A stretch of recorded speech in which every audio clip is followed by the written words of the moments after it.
আজকে আমার চাচা ইন্তেকাল করছেন, এরকম আমরা যদি মারাও যাই, আমার আত্মীয় স্বজন আমারে একদিন, দেড় দিন, 2 দিনের বেশি আমার ঘরে হেরা রাখতে নাই, জায়গাও দিত না। এই দুনিয়াটা চিরস্থায়ী না। এই কারণে সবাই, আমি, আপনি সবাই, আমরা সবচেয়ে বেশি গুরুত্ব দিতাম, প্রস্তুতি নিতাম মৃত্যুর পরের জিন্দগির জন্য। হাদিস শরীফে মৃত্যুর পরবর্তী জিন্দগির যে ব্যক্তি প্রস্তুতি নেই, সেই ব্যক্তি হলো সবচেয়ে জ্ঞানী ব্যক্তি, বুদ্ধিমান ব্যক্তি।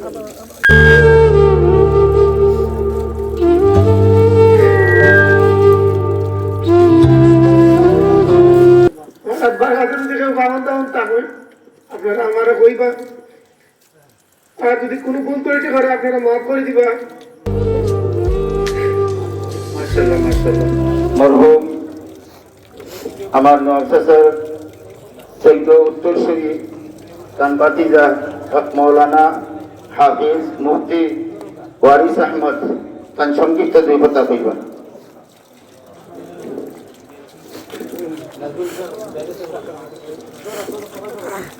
نحمده ونصلي على رسوله الكريم، أما بعد.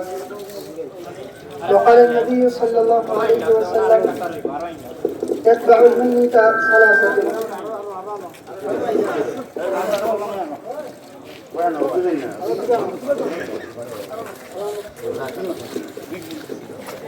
আমরা সবাই জানি আমরা এখন এই জায়গার কিয়র লাগে খাড়া হয়েছি, এটা সবাই আমরা জানি।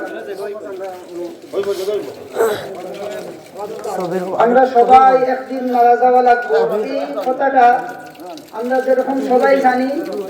এই পৃথিবীতে যত প্রাণী আছে সমস্ত প্রাণী মারা যাইব। এই পৃথিবীর যত ধর্ম আছে, যত আস্তিক নাস্তিক, মুসলমান, হিন্দু, বৌদ্ধ, খ্রিস্টান, সবাই জানে পৃথিবীর চরম সত্য হলো একবার মরা লাগবে। অতএব এই মরার সময় আমার আপনার সাথে ওই যে মৃত ব্যক্তি, তার সাথে হাদিস শরীফের মধ্যে আছে যে 3টা জিনিস একসাথে কবর পর্যন্ত যায়, এরপরে 2টা জিনিস ফিরিয়ে আয়। 1 নম্বর হইল আমরা যারা বন্ধু বান্ধব আত্মীয় স্বজন আছি, আর আরেকটা হইল মাল। এই 2টা জিনিস কবর পর্যন্ত গিয়া ফিরিয়ে আয়, কিন্তু মৃত ব্যক্তির সাথে একমাত্র যে জিনিসটা থাকে ওইটা হইল আমল।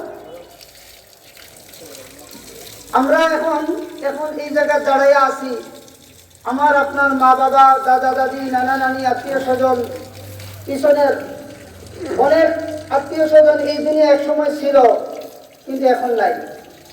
আমরাও এই দুনিয়ায় থাকতাম না। এই দুনিয়া চিরস্থায়ী থাকার জায়গা না। এই যে আজকে আমার চাচা ইন্তেকাল করছেন, এরকম আমাদের পরিস্থিতি এরকম হইব যে আমরা যদি মারাও যাই, আমার আত্মীয় স্বজন আমারে একদিন, দেড় দিন, 2 দিনের বেশি আমার ঘরে হেরা রাখতে নাই, জায়গাও দিত না। এই দুনিয়াটা চিরস্থায়ী না।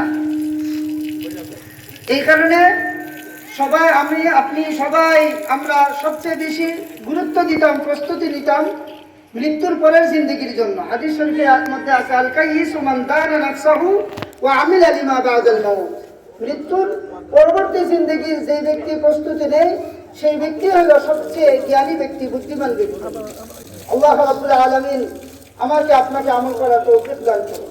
আসসালামু আলাইকুম। আসসালামু আলাইকুম ওয়া রাহমাতুল্লাহ। আলহামদুলিল্লাহ, আজকে বিশাল জমাত। এই জমাতে প্রমাণ করতেছে যে আল্লাহর বান্দা বড় ভালো মানুষ আসলা। আমরা মৃত্যুর পরে যেন এইভাবে বেশি মানুষ হইয়া আমার লাগে দোয়া করো। এবার প্রত্যেকে নিয়ত আছে তো ইনশাআল্লাহ। মুহতারাম হাজিরিন, কোরআনের কারীমের মধ্যে আমি একটা আয়াত দেখি, আমার সামনে এখানে বহু নেতৃবৃন্দ হল আছেন, মুরব্বী, বিজ্ঞ, আলিম, উলামা, হাফিজ, কারি।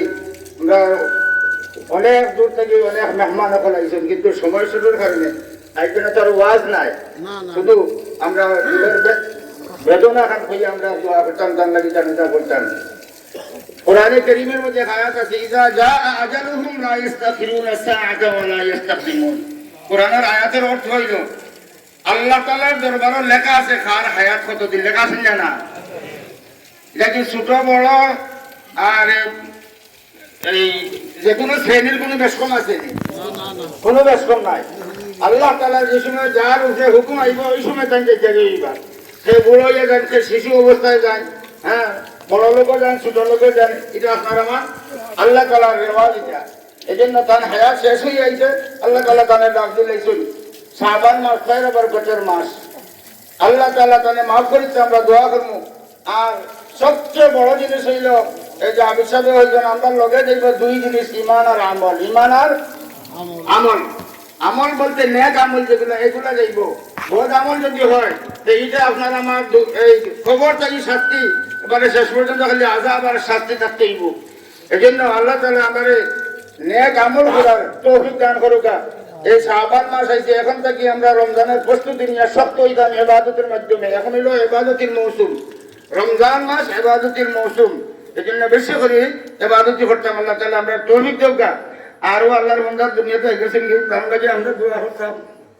আর আমরা যখন ইমানের সাথে মৃত্যু হয় আর আপনাদের কাছে আবদার হইল আমরা কষ্ট করে যে সময় আইসি জানাজার শরীর হইতাম জানাজার পরে দফন করিয়া আপনারা দোয়া শরীর হইয়া পরিপূর্ণ সওয়াব নিয়ে যাইবা ইনশাআল্লাহ আল্লাহ সবারে তৌফিক দান করুক কারণ পরিবারের পক্ষ থেকে আমার জাকির হোসেন কারণ ভাই দুইটা কথা বলবো ইনশাআল্লাহ আসসালামু আলাইকুম ওয়া রাহমাতুল্লাহ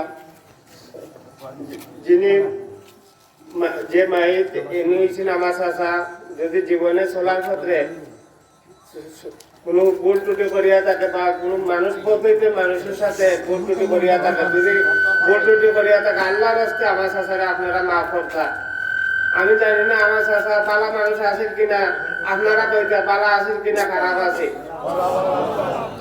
আর বুধবার বাদ জুমা আমার আমরা দোয়ারে দাওয়া আপনারা সবাই আর আমার দাদা চাচার লাগে সবাই দোয়া করবো আসসালামু আলাইকুম বাজি হয় যে ইনশাআল্লাহ আগামী বুধবার বাজি হয় আগামী বুধবার বাজি হয় আপনারা সবাই দোয়া করবেন ইনশাআল্লাহ বেশি ঘন্টা আমরা কি দোয়া করব আর তার সুযোগ্য ছেলে জসি মোহাম্মদ দুই কথা হোক আসসালামু আলাইকুম ওয়া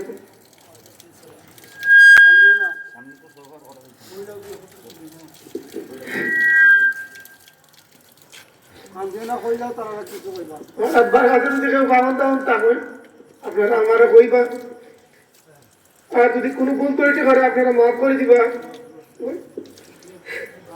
মাশাআল্লাহ মাশাআল্লাহ আলহামদুলিল্লাহ আমরা সময় কম আমরা জিয়াদি সাহেব আইসলা লাস্ট সময় না